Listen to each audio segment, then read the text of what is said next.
بسم اللہ الرحمن الرحیم۔ السلام علیکم، میں شجیع اللہ فراست۔ آپ دیکھ رہے ہیں نیشنل اور انٹرنیشنل نیوز پر مشتمل 4 ٹی وی کا خصوصی خبرنامہ دنیا بھر سے، یعنی خبریں آپ کی نظر سے۔ سب سے پہلے head lines.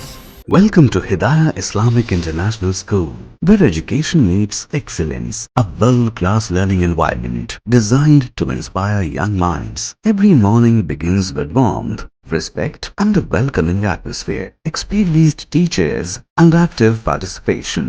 Hands-on experiment in our modern science labs. A well-stocked library nurtures a love for reading and knowledge. With strong Islamic values, join Hidayah Islamic International School. Your child's bright future begins here.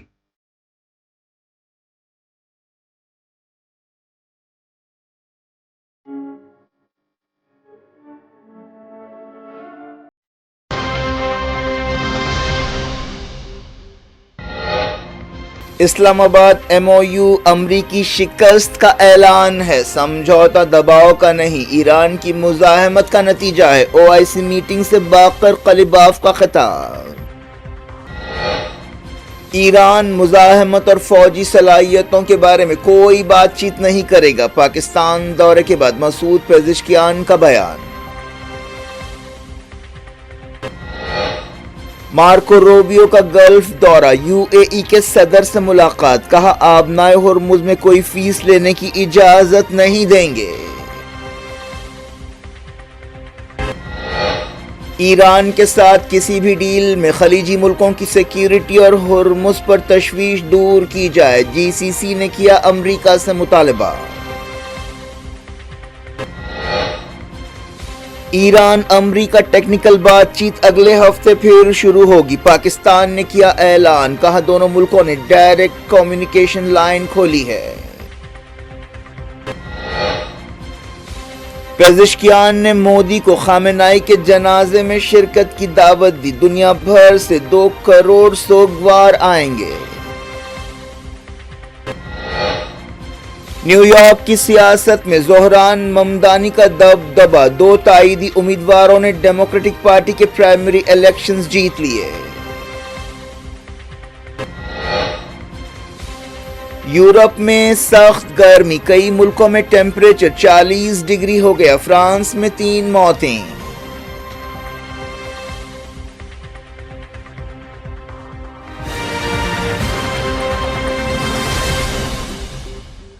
Head lines آپ نے دیکھی، اب خبروں کی تفصیل کی طرف آپ کو لیے چلتے ہیں۔ ایرانی پارلیمنٹ کے اسپیکر محمد باقر قلیباف نے کہا ہے کہ اسلام آباد MOU امریکی شکست کا اعلان بن گیا ہے۔ انہوں نے کہا کہ یہ سمجھوتا دباؤ کا نہیں بلکہ ایران کی مزاحمت کا نتیجہ ہے۔ OIC ملکوں کے پارلیمنٹ عہدیداروں کی 20ویں کانفرنس سے خطاب کرتے ہوئے باقر قلیباف نے کہا کہ یہ MOU اس بات کا ثبوت ہے کہ بات چیت اس وقت کامیاب ہوتی ہے جب دوسرا فریق مہذب ملک پر اپنی مرضی تھوپنے کی کوششیں چھوڑ دے۔ یہ کانفرنس آذربائیجان کے شہر باکو میں ہوئی۔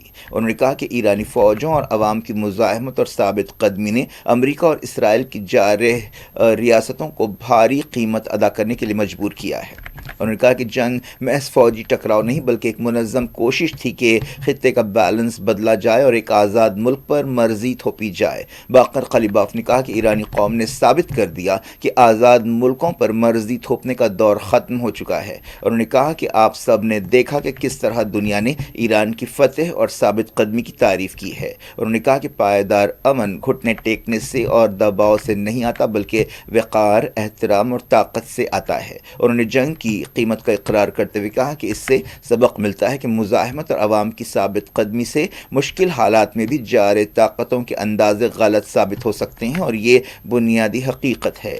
باقر قلیباف نے کہا کہ خطے کی سیکیورٹی خطے کے ملکوں کے حوالے ہونی چاہیے اور خطے کے باہر کے کسی بھی ملک کا یہاں پر کوئی تعلق نہیں ہونا چاہیے اور خطے کے ملکوں کو باہر کی طاقتوں پر بھروسہ نہیں کرنا چاہیے۔ باقر قلیباف نے کہا کہ وہ تمام مسلم ملکوں کے ساتھ آپسی احترام اور اچھے پڑوسیوں کی طرح رہنے اور مداخلت نہ کرنے کے لیے تیار ہیں۔ فلسطین کا ذکر کرتے ہوئے باقر قلیباف نے کہا کہ ویسٹ ایشیا میں فلسطین کاز اور فلسطین مسئلے کے حل کے بغیر امن ممکن نہیں ہے اور ناانصافی پر قائم ہونے والا امن پائیدار نہیں ہو سکتا۔ انہوں نے فلسطینیوں کے حقوق کی تائید کی۔ ایران کے صدر مسعود پزشکیان نے کہا ہے کہ تہران کبھی بھی اپنی حفاظت و مزاحمت کی صلاحیتوں پر کوئی بات چیت نہیں کرے گا۔ پاکستانی وزیر اعظم شہباز شریف کے ساتھ اسلام آباد میں ایک جوائنٹ پریس کانفرنس سے خطاب کرتے ہوئے پزشکیان نے کہا کہ بیرونی خطروں سے مقابلہ کرنے اور خود مختاری کی حفاظت کے لیے فوجی صلاحیتیں ضروری ہیں۔ ایرانی صدر پزشکیان نے کہا کہ ایران کی فوجی طاقت نے جارحیت کے خلاف مزاحمت کا کام کیا ہے۔ انہوں نے کہا کہ اسلامی جمہوریہ نے اپنی فوجی صلاحیتوں پر کبھی کوئی سمجھوتا نہیں کیا اور نہ ہی کبھی کرے گا۔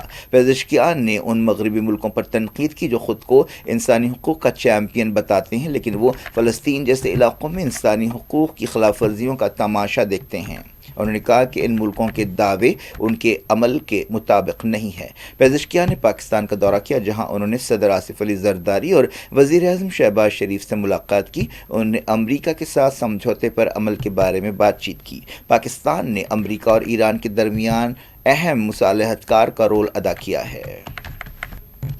امریکہ کے secretary of state Marco Rubio ایک اہم دورے پر خلیج میں ہیں۔ انہوں نے یو اے ای میں کہا کہ کسی بھی ملک کو آبنائے ہرمز میں ٹول یا فیس لینے کی اجازت نہیں دی جائے گی۔ خلیجی ملکوں کے دورے کے لیے سب سے پہلے ابوظہبی پہنچتے ہوئے انہوں نے کہا کہ یہ عالمی سمندری راستہ ہے، کسی بھی ملک کو ٹول یا فیس لینے کی اجازت نہیں دیں گے، یہی عالمی قانون ہے۔ روبیو نے کہا کہ خطے کے ملک ہم سے اس بات پر اتفاق کریں گے۔ بعد میں روبیو نے یو اے ای کے صدر شیخ محمد بن زائد ال نہیان سے ملاقات کی۔ ایرانی پارلیمنٹ کے اسپیکر محمد باقر قلیباف نے کہا کہ آبنائے ہرمز کبھی بھی اب جنگ سے پہلے کی حالت میں نہیں لوٹے گی۔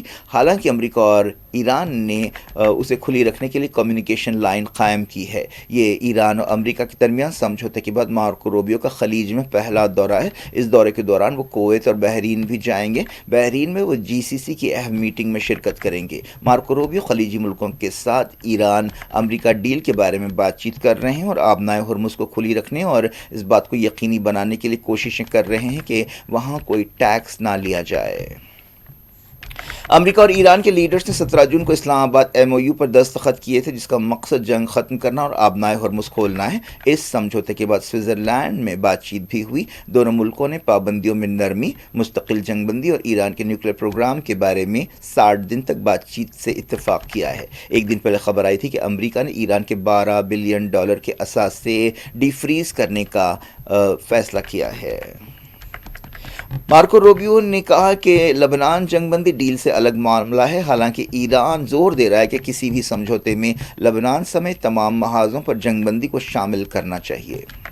معلوم ہوا کہ خلیجی ملک اس بات پر زور دے رہے ہیں کہ امریکہ یہ یقین دلائے کہ ایران کے ساتھ کسی بھی سمجھوتے میں خلیجی ملکوں کی سیکیورٹی اور آبنائے ہرمز کے بارے میں ان کی تشویش کو دور کیا جائے۔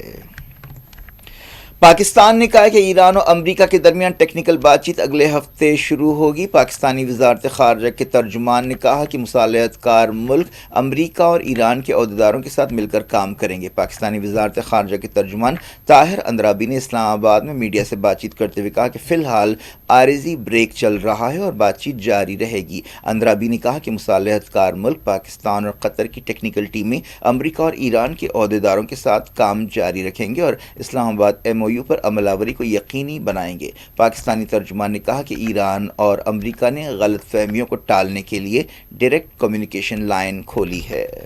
عمان کے سلطان حیثم بن طارق نے قطر کے وزیر اعظم شیخ محمد بن عبد الرحمن الجسیم الثانی سے براکہ پیلس میں ملاقات کی۔ اس میٹنگ میں قطر اور پاکستان کی مصالحت میں ایران امریکہ بات چیت کی تازہ صورتحال پر غور کیا گیا۔ عمان کے سلطان نے سمجھا جاتا ہے کہ پاکستان اور قطر کی کوششوں کی حوصلہ افزائی کی ہے۔ ایرانی وزیر خارجہ عباس ارغچی نے حماس کے سینئر لیڈر باسل نعیم کے ساتھ بات چیت کرتے ہوئے ایران امریکہ ڈیل اور غزہ کی صورتحال پر بات چیت کی۔ اس موقع پر ایک بیان میں حماس نے کہا کہ نعیم نے ایران کو عبوری سمجھوتے کے لیے مبارکباد دی اور امریکہ اور اسرائیل کی جارحیت کے دوران ثابت قدمی سے مقابلہ کرنے پر ایران کی تعریف کی۔ عباس ارغچی نے فلسطینی عوام کی تائید کرتے رہنے کا یقین دلایا اور کہا کہ ایرانی عہدیدار مسلسل اسرائیلی جارحیت اور سیز فائر کی خلاف ورزیوں کا مسئلہ امریکہ کے ساتھ بات چیت میں اٹھا رہے ہیں۔ اس دوران فلسطین انفارمیشن سینٹر نے بتایا کہ حماس نے فلسطین کاز کی تائید کے لیے ایران کا شکریہ ادا کیا۔ عباس ارغچی نے حماس کے سٹینڈ کی تعریف کی۔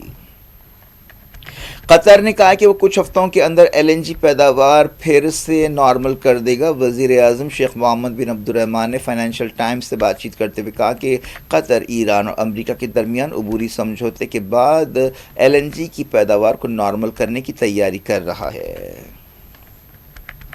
ایران امریکہ عبوری سمجھوتے کے بعد تیل کی عالمی قیمتوں میں مسلسل کمی آ رہی ہے۔ تیل کی عالمی قیمتیں اب $76 فی بیرل پر پہنچ رہی ہیں۔ جنگ کے دوران وہ اکثر $100 سے زیادہ تھیں۔ جنگ کی وجہ سے دنیا بھر میں تیل کی سپلائی متاثر ہوئی تھی۔ حزب اللہ لیڈر شیخ نعیم قاسم نے کہا کہ ساؤتھ لبنان سے اسرائیلی فوج کی واپسی کے لیے ایک ٹائم ٹیبل دینا چاہیے۔ حزب اللہ کی شورا کونسل سے خطاب کرتے ہوئے نعیم قاسم نے کہا کہ سمجھوتے کے لیے اسرائیل کا پیچھے ہٹنا ضروری ہے، تبھی امن قائم ہو سکتا ہے۔ نعیم قاسم نے کسی بھی بہانے سے لبنان کی زمین پر اسرائیل کی موجودگی کو رد کر دیا اور اسے ناقابل قبول قرار دیا۔ نعیم قاسم نے لبنان کی ریاست سے کہا کہ وہ مزاحمت یعنی حزب اللہ کی صلاحیتوں اور اس کے وسائل سے فائدہ اٹھائے۔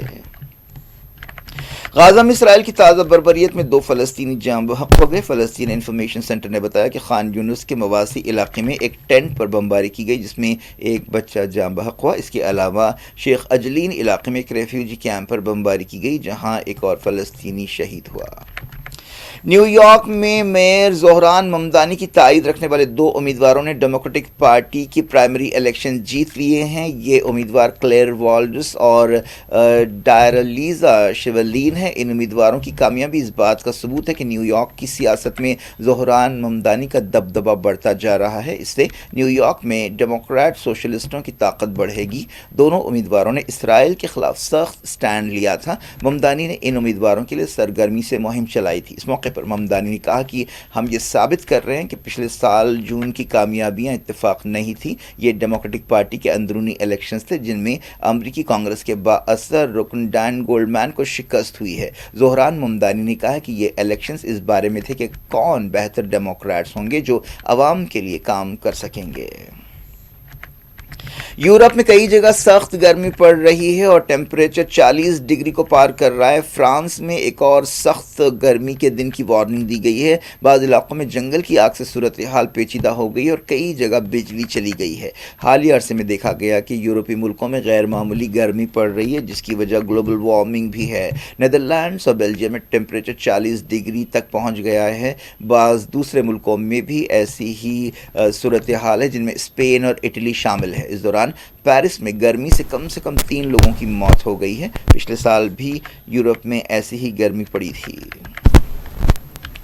ایران نے وزیر اعظم نریندر مودی کو شہید سپریم لیڈر آیت اللہ سید علی خامنہئی کے جنازے میں شرکت کی دعوت دی ہے۔ سورسز نے بتایا کہ ایرانی صدر مسعود پزشکیان کی طرف سے باقاعدہ طور پر یہ دعوت دی گئی ہے۔ یہ بھی کہا گیا کہ انڈیا ان ملکوں میں شامل ہے جن کے نمائندے سپریم لیڈر کے جنازے اور تدفین میں شرکت کریں گے۔ ایران کی سرکاری میڈیا میں کہا گیا کہ جنازے سے متعلق پروگرامز ایران کے کئی شہروں میں ہوں گے جن میں تہران، قم اور مشہد شامل ہے۔ ان کی تدفین مشہد میں عمل میں آئے گی جو ایک مقدس شہر ہے جہاں پر امام رضا کا روضہ ہے۔ شہید سپریم لیڈر کے جنازے سے متعلق پروگرام 4 جولائی کو شروع ہوں گے اور 9 جولائی کو ان کے آبائی شہر مشہد میں انہیں خاک کے سپرد کیا جائے گا۔ اس سے پہلے 4، 5 اور 6 جولائی کو تہران کے مشہور مصلی میں ان کی میت رکھی جائے گی اور نماز جنازہ پڑھائی جائے گی۔ آیت اللہ سید علی خامنہئی 28 فروری کو ایران پر اسرائیل اور امریکہ کی بربریت کے پہلے ہی دن جاں بحق ہوئے تھے۔ وہ 36 سال ایران کے سپریم لیڈر رہے۔ خامنہئی کے ساتھ ان کی بیٹی اور داماد کی بھی تدفین ہوگی۔ ایران کے عہدیداروں کا اندازہ ہے کہ جنازے اور تدفین کے پروگراموں میں 2 کروڑ لوگ شرکت کریں گے۔ امید ہے کہ باہر کے ملکوں جیسے عراق، پاکستان، یمن اور لبنان وغیرہ سے بھی لاکھوں لوگ جنازے اور تدفین میں شرکت کریں گے۔ عراق میں بھی 8 جولائی کو خامنہئی کی غائبانہ نماز جنازہ ہوگی اور ایسے پروگرامز ہوں گے۔ عراق کے مقدس شہروں نجف اور کربلا میں اس سلسلے میں انتظامات کیے جا رہے ہیں۔